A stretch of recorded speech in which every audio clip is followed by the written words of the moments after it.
Arizona Territory, 1880. The setting sun painted the desert in hues of amber and crimson, casting long shadows across the parched earth. Samuel Owens pulled his hat lower, squinting at the horizon where the Dragoon Mountains cut jagged silhouettes against the dying light. At 26, Sam had already lived several lifetimes worth of frontier hardship.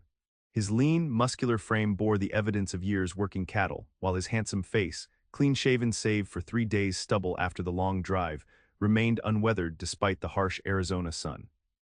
"Ain't no room for sentiments out here, Mick," he muttered to his trail partner as they approached the outskirts of Wilcox. "This territory takes everything, better not to get attached to anything or anyone." Mick Callahan, 15 years Sam's senior and weathered like old leather, merely grunted in response. He'd heard Sam's philosophy before, knew the younger man kept everyone at a careful distance. The Apache Wars had left scars on everyone in the territory, but Sam's ran deeper than most. "Town's just ahead," Mick said, changing the subject. "First whiskey's on me after we deliver these beeves." Sam nodded, his blue eyes revealing nothing. He'd learned early that survival on the frontier meant keeping your own counsel and never showing weakness. After watching his parents' homestead burn during an Apache raid when he was just 12, he'd built walls higher than the mountains surrounding them. The Bar T Ranch had given him purpose, driving cattle, breaking horses, sleeping under stars that didn't care whether he lived or died. It was enough, or so he told himself. What Sam truly wanted was to feel something beyond the emptiness that had hollowed him out years ago. But admitting that meant acknowledging the loneliness that dogged him like a shadow, and he wasn't ready to face that particular demon. Not when staying numb had kept him alive this long. The cattle drive had been brutal, 3 weeks pushing stubborn longhorns through drought-stricken country.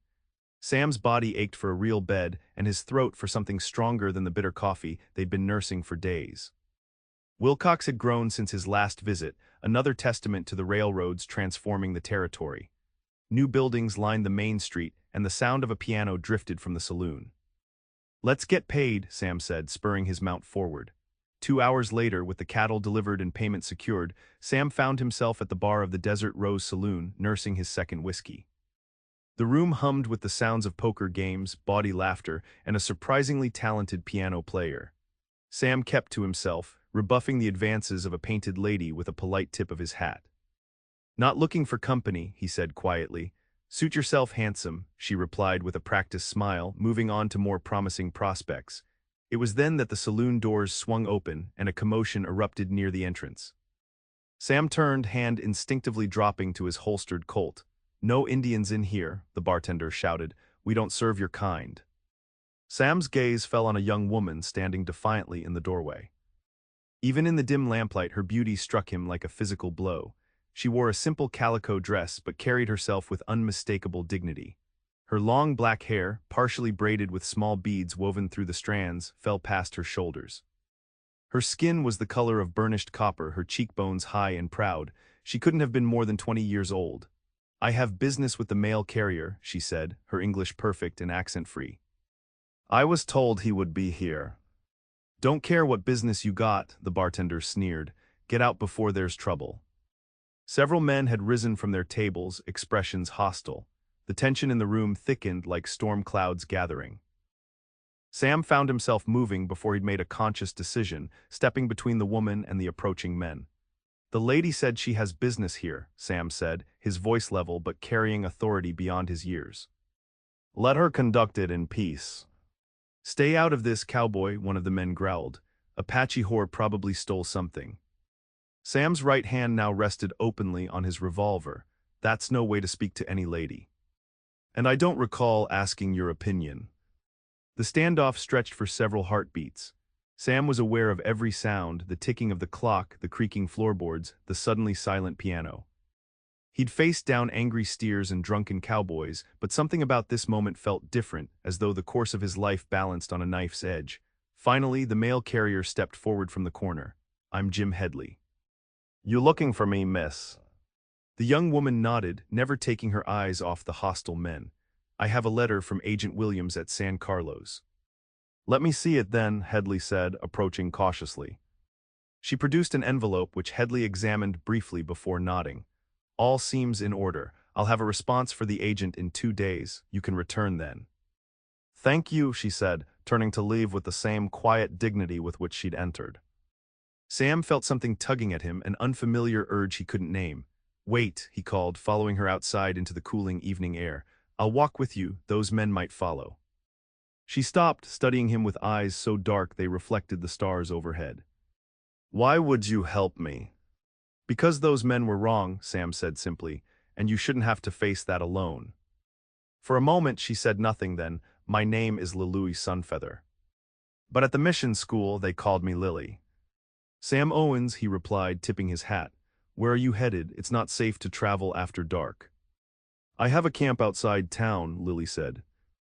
I can take care of myself.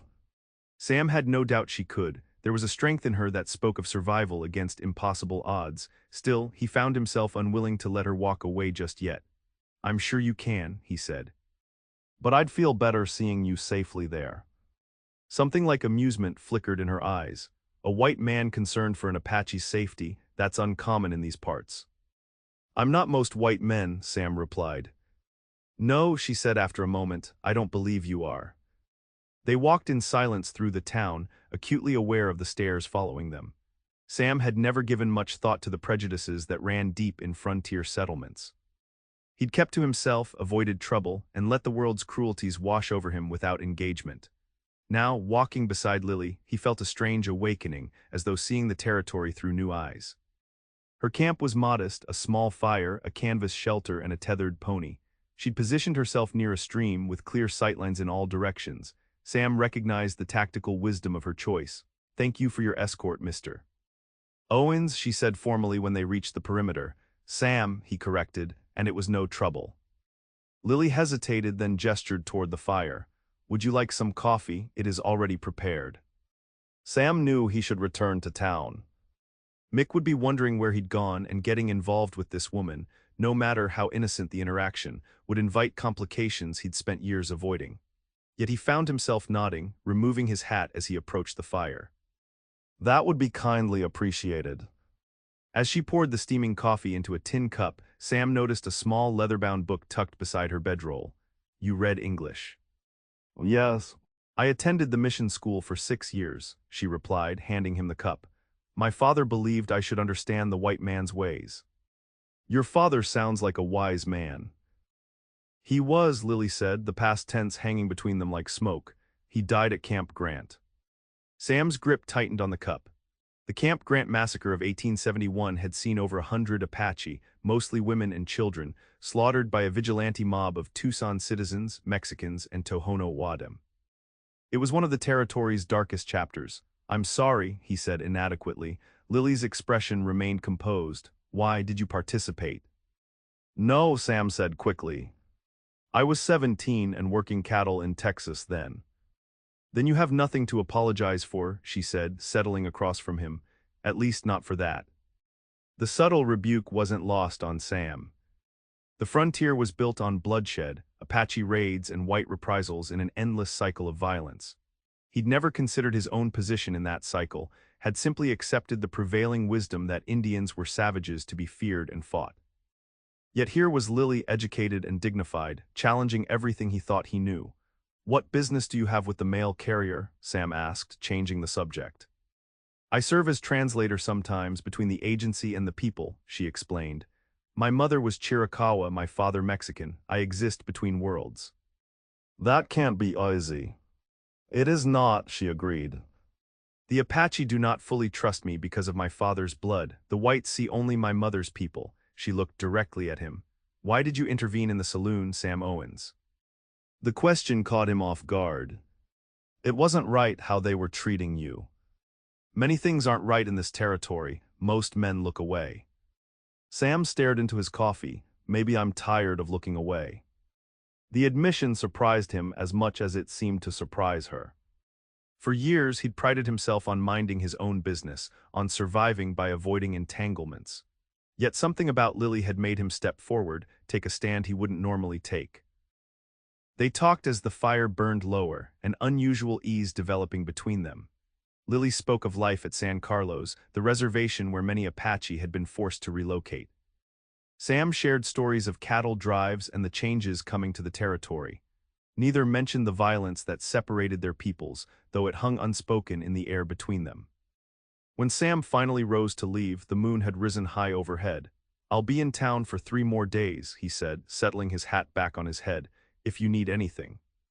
"I won't," she interrupted, but her tone had softened. "But thank you for the offer."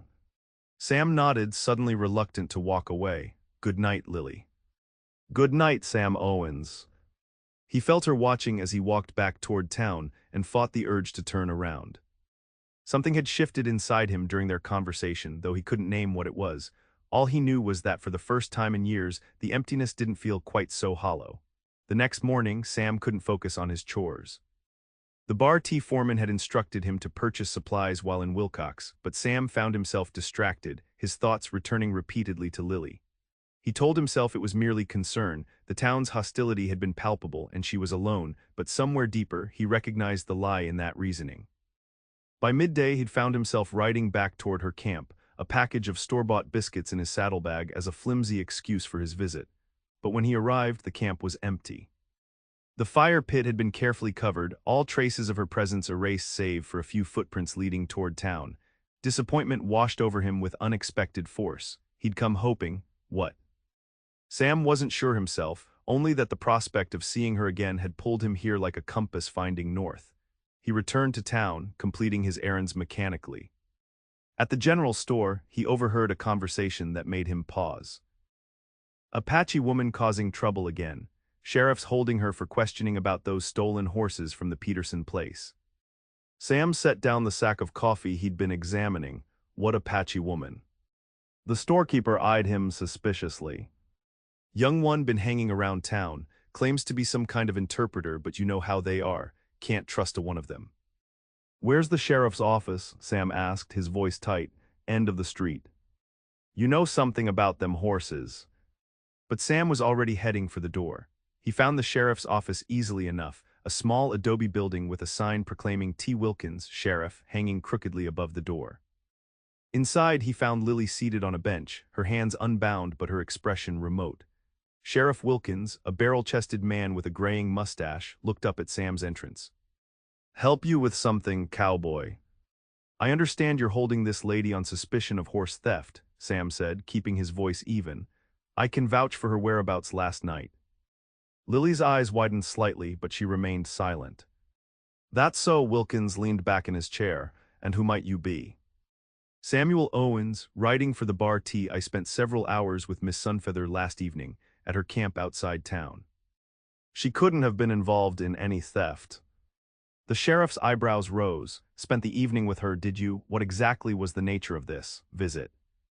Sam felt heat rising in his face. We talked, Sheriff, nothing more. But I can assure you she was at her camp from sundown until well past midnight. That's mighty interesting, Wilkins said, scratching his chin, because the Peterson horses were taken around 10 last night, according to witnesses who saw riders heading south. His gaze hardened. You sure about your story, Cowboy? I'm certain, Sam said firmly, and I'm also certain that Miss Sunfeather had nothing to do with any theft. The sheriff studied him for a long moment, then shifted his gaze to Lily. Agent Williams at San Carlos confirmed you work as his interpreter occasionally, and no one actually saw you with the horses. He sighed. I don't have enough to hold you, but don't leave town. We're still investigating. Lily stood gracefully. Thank you, Sheriff. Outside, she turned to Sam with an unreadable expression. You didn't have to do that. I know, he said. But it was the truth.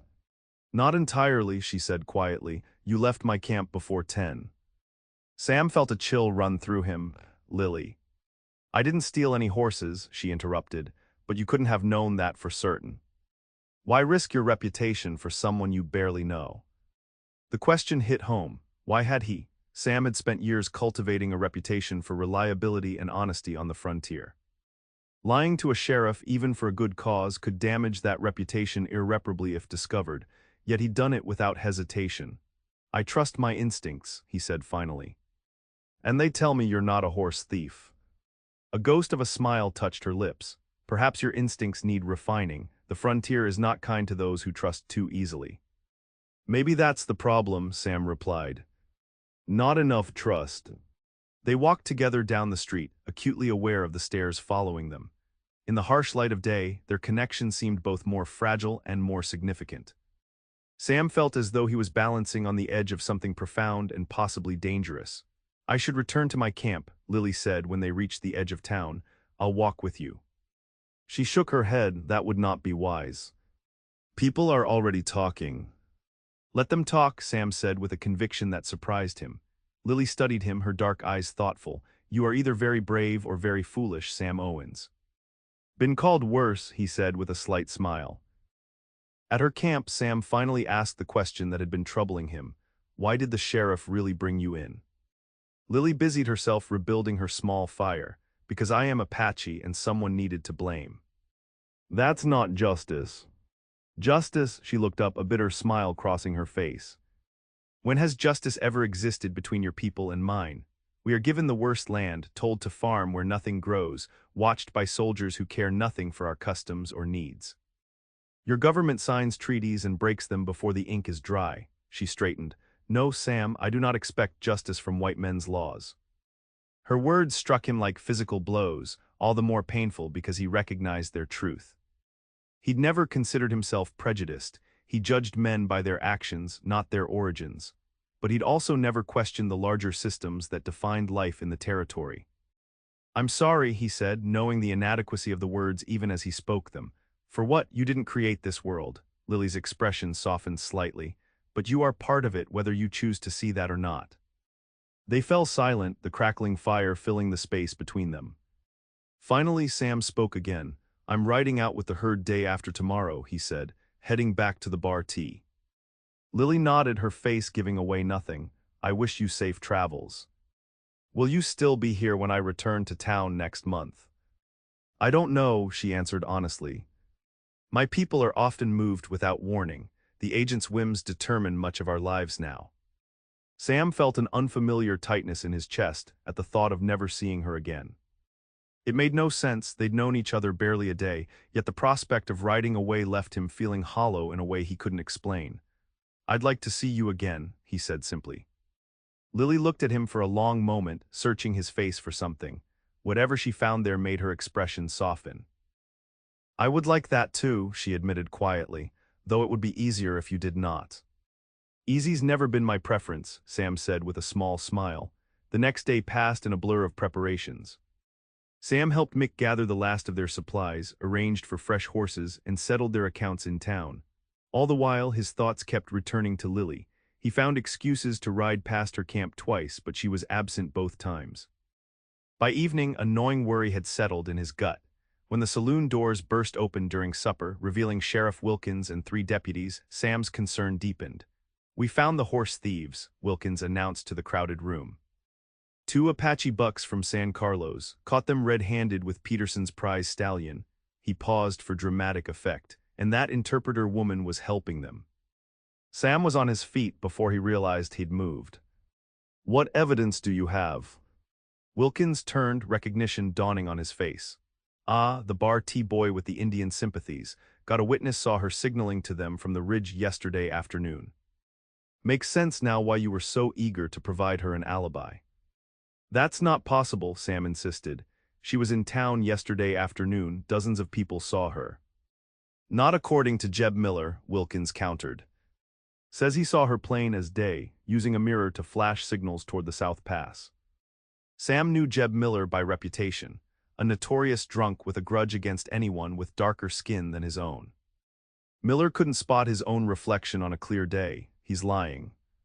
"Watch yourself, boy," Wilkins warned. "I've got a posse forming to bring them all in. The men are talking about making examples, saving the taxpayers the cost of a trial." His meaning was clear, lynching was on the table. Cold fear washed through Sam. Where is she now? "That's none of your concern," Wilkins said.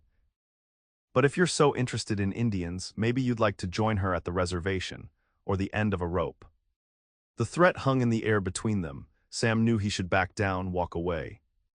Getting involved would only invite trouble, the kind that could follow a man for years in a territory with a long memory. But the thought of Lily facing a lynch mob made his decision for him. "If you harm her based on Miller's lies," Sam said quietly, "you're no better than the murderers at Camp Grant." The saloon fell silent. Wilkins' face darkened with rage. "Get out of my town, cowboy. And if I see you anywhere near those Indians when we catch them, you'll swing too." Sam held his ground for a moment longer, then turned and walked out, his mind racing. He needed to find Lily before the posse did. Outside, he caught Mick's arm. "I need your help." The older cowboy looked at him, resignation in his eyes. "That Apache girl. They're forming a lynch party based on Jeb Miller's word. You know what that means." Mick sighed heavily. "Damned fool, you've known her all of 2 days. It's not right, Mick, and you know it." After a long moment, Mick nodded reluctantly. "What do you need?" "Cover for me with the foreman. Tell him I rode ahead to check the North Trail." "And what will you really be doing?" Sam checked his pistol, finding Lily before they do. It took Sam less than an hour to discover that Lily had fled her camp, leaving no clear trail. The posse was already assembling on the outskirts of town, and Sam knew he had little time. If he were an Apache trying to escape pursuit, where would he go? The mountains. The dragoons offered caves, hidden valleys, and terrain that favored those who knew it well. Sam turned his horse eastward, pushing harder than was wise in the fading light. By moonrise, he'd reached the foothills, following instinct more than any visible trail. He'd spent enough time tracking strays to recognize subtle signs: a disturbed rock, bent grass, the slightest impression of a hoof print. Someone had come this way recently, trying hard not to be followed. Near midnight, he spotted the faint glow of a fire, carefully shielded between boulders. Sam approached cautiously, aware that he might be riding into danger. When a figure suddenly materialized from the shadows, pressing a knife to his throat, he froze. "Give me one reason not to cut you open," a female voice hissed in his ear. "Lily," he said softly, "it's Sam." The pressure on his throat eased slightly. "Sam, how did you find me?" "Followed your trail. The posse's not far behind. They think you're involved with horse thieves." She lowered the knife, pulling him deeper into the rocky shelter. In the dim firelight, Sam could see two young Apache men, barely more than boys, huddled near the flames. One nursed a bloody shoulder. "These are my cousins," Lily explained. "Thomas was shot while hunting. The white rancher claimed he was stealing cattle. When I went to help him and his brother, we were seen. Now they call us horse thieves." Sam took in the situation quickly. "The posse's talking lynch law, not justice. We need to get you to safety." "Where?" Lily asked bitterly. "Back to San Carlos, where they starve us slowly instead of hanging us quickly." "I know a place," Sam said, "but we need to move now." The wounded boy Thomas looked up. "Why would you help us, white man?" Sam met his suspicious gaze. "Because it's right." He helped them mount up, supporting Thomas on his own horse while Lily and her other cousin rode double. They moved deeper into the mountains, following game trails Sam had discovered during hunting trips. By dawn, they'd reached a hidden valley with a small spring, a place few white men knew existed. "We'll rest here," Sam said. "I need to check Thomas's wound." The bullet had passed clean through the boy's shoulder, but infection was setting in. Sam cleaned it as best he could with water from the spring and a strip of cloth soaked in whiskey from his saddlebag. Thomas bore the pain stoically, though sweat beaded his forehead. "He needs a doctor," Sam said quietly to Lily. "And how would we find one who would treat an Apache?" she asked. Sam had no answer for that. Instead, he said, "I can bring supplies tomorrow night. Medicine, food." "And risk yourself further," Lily shook her head. "Why are you doing this, Sam? You barely know us." The question had been circling his own thoughts since he'd first stepped between Lily and the hostile men in the saloon. Why was he risking everything, his job, his reputation, possibly his life, for these people? "I've spent years not getting involved," he said slowly, "telling myself that the territory's cruelties weren't my concern. That if I just minded my own business, I could live with the rest." He looked up at her. "I was wrong. Some things you can't just ride past and forget." "Like me?" Lily asked softly. "Like you," Sam admitted. "From the moment I saw you in that saloon, something changed. I don't understand it myself." She reached out, touching his face gently. "In my mother's language, there is a word, t adjective a for when two souls recognize each other. Perhaps that is what happened." Sam covered her hand with his own. "Perhaps." For 3 days, Sam maintained his charade, riding with the Bar T crew during daylight hours, then slipping away each night to bring supplies to the hidden valley. The posse had given up after the first day, but rumors still circulated about Apache horse thieves hiding in the mountains. Sam knew it was only a matter of time before someone connected him to their disappearance. On the fourth night, he arrived to find Lily alone by the fire. "Where are your cousins?" "Gone," she said. Thomas was strong enough to travel, and they left for the Sierra Madre. "Many of our people have fled there, beyond the reach of your government." "And you didn't go with them?" She looked up at him, her dark eyes reflecting the firelight. "I stayed to say goodbye and to thank you." Sam felt as though a hand had closed around his heart. "You're leaving too?" "I must," she said. "There is nothing for me here but suspicion and hatred." "There's me," Sam said, the words escaping before he could consider them. Lily's expression softened. "Sam, what future could there possibly be for us? Your people would never accept me, mine would never trust you." "I don't care what people think." "You should," she countered. "This territory punishes those who defy its boundaries. They would make our lives impossible." Sam knew she was right. Mixed marriages were rare and fraught with danger in the Arizona territory. Those who attempted them faced ostracism, violence, and legal persecution. Yet the thought of watching her ride away left him feeling hollow in a way he hadn't experienced since losing his family. "Come with me," he said suddenly. "Not to the Sierra Madre, to California or Colorado, somewhere we could start fresh where people don't know us." Lily stared at him, astonishment clear on her face. "You would leave everything." "Your jobs, your land, your people." "None of it means anything if I go back to being the man I was before I met you," Sam said. "Empty, just going through the motions of living without really feeling anything." "And what do you feel now?" she asked quietly. Sam struggled to find the words. How could he explain the awakening she had triggered in him? The realization that his carefully constructed isolation had been slowly killing him. "Alive," he said finally. "For the first time in years, I feel alive." Lily stood, moving closer until she was standing directly before him. "You are asking me to trust you with my life, Sam Owens. To leave behind everything I know." "I know it's too much to ask," he admitted. "We've known each other less than a week, it makes no sense." "No," she agreed, "it doesn't. And yet—" She reached up, brushing her fingers along his jaw in a touch so light it might have been imagined. Sam caught her hand, pressing it more firmly against his cheek. The contact sent warmth cascading through him, breaking down the last of the walls he'd built around his heart. When their lips met, it felt like coming home to a place he'd never known existed. Lily's arms wound around his neck, her body fitting against his as though made to be there. Sam pulled her closer, losing himself in the sweetness of her kiss. Later, as they lay beside the fire beneath a blanket of stars, Lily's head resting on his chest, Sam felt a peace he'd thought forever beyond his reach. His hand traced lazy patterns on her bare shoulder, memorizing the feel of her skin beneath his fingertips. "I'll go with you," she whispered into the darkness, "to California." Joy surged through Sam, bright and unfamiliar. "We'll leave tomorrow night. I know a route west through friendly country." "It won't be easy," Lily warned. "The world will not make space for us willingly." "Then we'll make our own space," Sam promised. Together, they made plans as the night deepened around them. Supplies they would need, the route they would take, how Sam would collect his pay without arousing suspicion. By dawn, a fragile hope had taken root between them, a belief that perhaps they could forge something new from the broken pieces of their separate lives. Sam returned to the bar tea camp just as the crew was waking, slipping into his bedroll as though he'd been there all night. Mick gave him a knowing look but said nothing as they broke camp and prepared for the day's ride. By mid-morning, their trail boss pulled alongside Sam. "Sheriff's looking for you, Owens. Says he wants a word when we pass through town." "What about?"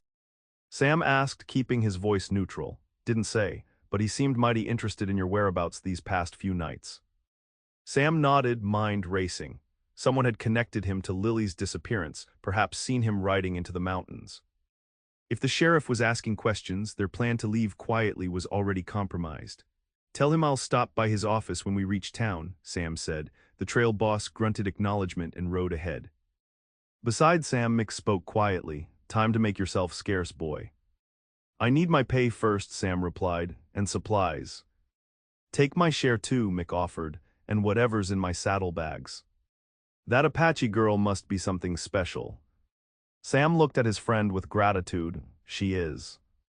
Then go, now I'll cover for you as long as I can. With a quick nod of thanks, Sam pulled his horse from the line and galloped toward a nearby ridge. From there he could circle back to town, collect what they needed, and reach Lily by nightfall. They would have to leave immediately, earlier than planned, but delay had become too dangerous. In Wilcox, Sam moved carefully, keeping his hat pulled low. He collected his pay from the ranch's account at the bank, purchased supplies at 3 different stores to avoid suspicion, and was preparing to leave town when he heard his name called. Owens, stop right there. Sheriff Wilkins stood in the street, hand resting on his holstered gun. Behind him, 2 deputies watched with wary expressions. Just passing through, Sheriff, Sam said, keeping his voice steady. Picking up supplies for the ranch. That's so, Wilkins approached slowly. Funny thing, Jeb Miller swears he saw you riding into the Dragoons 3 nights running, right where those Apache horse thieves disappeared to. Miller sees a lot of things, especially after a bottle of whiskey, Sam replied. I've been with the herd. That's not what I heard, Wilkins countered. I heard you've taken a special interest in that Apache interpreter, the one who vanished right when those horses went missing.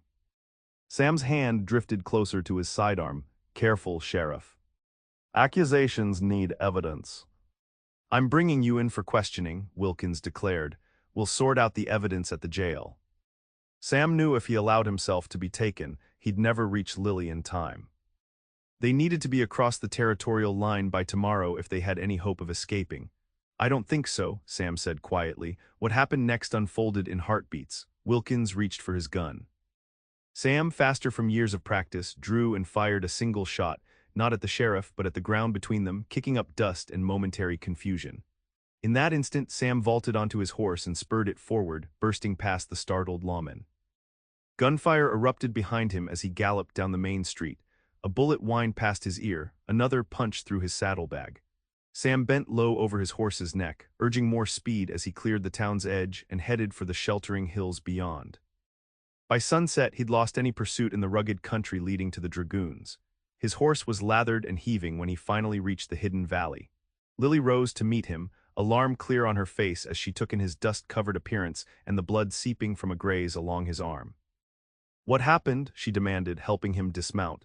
Sheriff figured out I was helping you, Sam explained, wincing as she examined his wound. Had to leave sooner than planned. You're hurt. It's nothing, he assured her, but we need to ride. Now they'll form a posse, and this time they'll come prepared. Lily nodded, immediately gathering their few possessions. Within minutes, they were mounted and moving deeper into the mountains, following game trails too narrow for wagons but passable on horseback. Sam led them west toward a pass he knew would eventually bring them to the road to California. They rode through the night, stopping only to rest the horses. By dawn, they had put considerable distance between themselves and any pursuit, but Sam remained vigilant. He knew Wilkins wouldn't give up easily, not after being publicly defied. We'll reach Pierce in 2 days, Sam told Lily as they rested in the shadow of a rocky outcrop. From there, we can catch the stage west. Lily nodded, but her expression was troubled. Sam, you've become an outlaw because of me. No, he corrected her, I made my own choices. And I don't regret them. She studied him for a long moment. They will hunt you now, your life in the territory is over. Good, Sam said with surprising vehemence. That life was empty, I was just existing, not living. He took her hand. I want a real life, Lily, with you, whatever that brings. Their journey west became a blur of dust, heat, and constant vigilance. They avoided towns where possible, took shelter with a sympathetic rancher who asked no questions, and finally boarded a stagecoach in a small settlement where no one recognized them. Sam had cut his hair and grown a fuller beard. Lily wore a simple dress and bonnet that might have belonged to any settler's wife.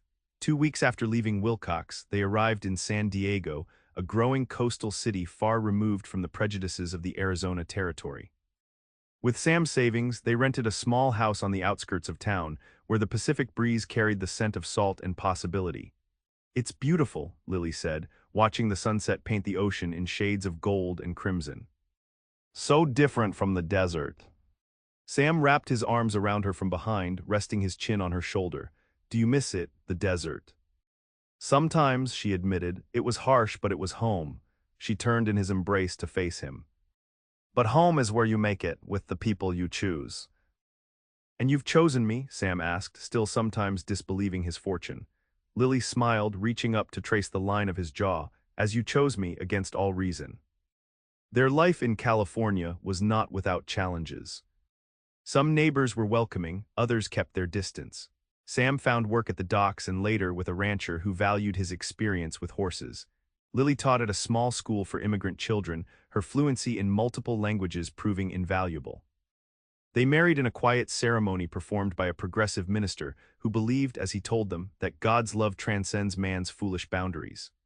The only witness was Mick Callahan, who had followed them west months later, bringing news that the charges against Sam had eventually been dropped when the real horse thieves were caught near Tucson. You could go back, Mick told Sam after the wedding. Territories changing, railroads bringing different sorts of people, less tolerance for frontier justice. Sam looked across the room at Lily, radiant in a simple white dress, talking with the minister's wife. No, he said softly, my life is here now. As the years passed, their house filled with the patter of children's feet. First a son with Sam's blue eyes and Lily's midnight hair, then twin daughters who inherited their mother's grace and their father's stubbornness. Sam built a successful business breeding and training horses, while Lily's school grew to serve children from throughout the county. Sometimes, on clear evenings, Sam would find Lily standing on their porch, looking eastward toward the distant mountains. On one such night, as their 10th anniversary approached, he joined her, slipping his arm around her waist. Thinking of Arizona, he asked. Remembering, she corrected, the path that brought us here. Sam nodded, his own thoughts turning to that pivotal moment in the Wilcox saloon, when a young cowboy who believed himself incapable of deeper feeling had stood up for a woman he didn't know. How different his life would have been had he simply looked away, as he'd been doing for so many years. I never believed in fate, Sam said. Always thought a man made his own way through sheer determination. Lily leaned into him, her warmth as familiar and necessary as his own heartbeat. And now I think sometimes the heart recognizes what the mind cannot explain, he replied. Like when a cowboy who trusted no one risked everything for an Apache girl he couldn't forget. Lily smiled, turning in his arms as she had countless times before. And that changed everything. Everything, Sam agreed, drawing her close as the setting sun painted the western sky in the same colors that had illuminated their first meeting, in a territory and a lifetime far away.